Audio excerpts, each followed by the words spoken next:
Welcome to Take 5, your 5-minute inspirational message from Solid Rock Drogheda.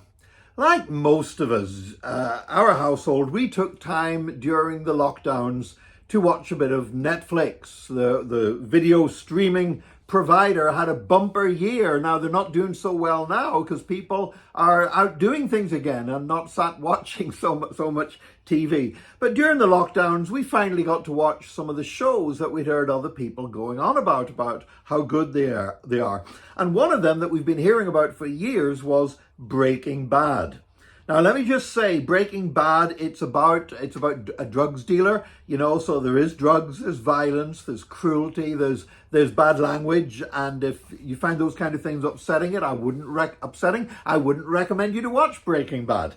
But it's a story about a mild-mannered, put-upon chemistry teacher called Walter White, who is diagnosed with cancer. And realizing he's really got nothing to leave to his family, he resorts, puts his chemistry skills to cooking crystal meth. And his decline into criminality is graphically displayed. You start off having sympathy for this guy. He's a poor put-upon guy. People make fun of him. Even the kids in school run him down. And you feel sympathetic towards him. He's got a son with a physical disability. And yet the more the show goes on, the more unsympathetic he becomes, the more unlikable he becomes.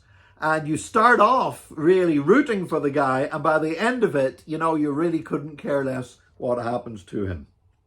Now, there was another character in Breaking Bad who was a crooked lawyer called Saul Goodman.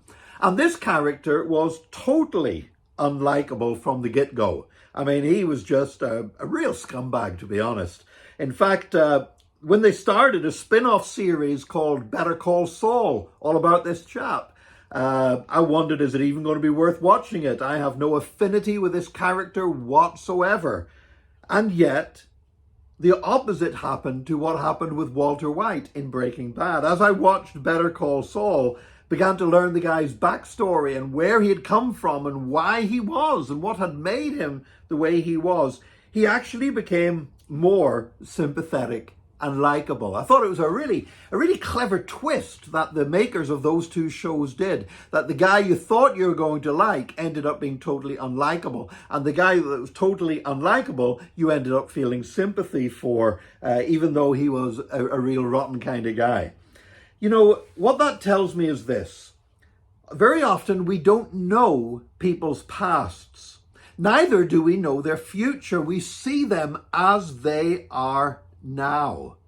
Whenever we appreciate somebody's past, whenever we begin to see some of the things that they've been through, sometimes we can have a greater understanding and a greater affinity with somebody. And even if they have sunk to a low point, if we know their past, we can be in a position to reach out with them and to try to help to restore them.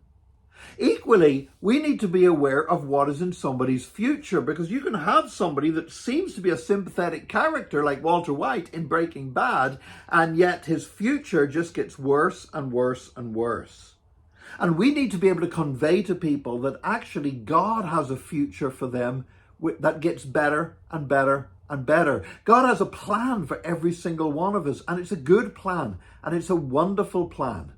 And so knowing somebody's past will help us to understand more where they're coming from. But we need to understand people's future and what their future can be if they will embrace the gospel of Jesus Christ. Then we need to help them to see that future for themselves and to embrace a future with Jesus where they can become a better kind of person. Not a worse kind of person than you would expect, but a better person than they could ever be through the rich, undeserved salvation and grace that comes through Jesus Christ. I pray that today God will enable us to have more understanding of people, even when we don't know their past. But I pray that God will be able to give us a greater ability to help people to see a great future for themselves in Jesus Christ. May God help us to do that. And I'd invite you to join us again tomorrow for another Take 5, your 5-minute inspirational message from Solid Rock Drogheda.